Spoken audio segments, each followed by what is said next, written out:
karena acaranya perempuan itu sampai jam 11 malam guys. Wah, panjangnya di acaranya. Nah, ini temanku lagi kurang fit tetapi tetap senyum. Nah, setelah makeupnya kelar, aku pesan kami jilbab. Kalau pemasangan jilbab saya aja sendiri yang kerja, kecuali kalau pakai sanggul pakai kak jasanya temanku yang recommended hair dulu.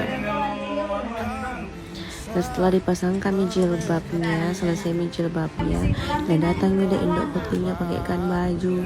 Nah, ini indok putihnya lagi muda. Halo. Enak sekali kerja sama WO atau IO kalau dia ramah guys. Setelah selesai ini dikasih sarapan nih deh, supaya tenaganya itu terisi kembali, karena maklum karena dini hari tiba dari kampungnya guys.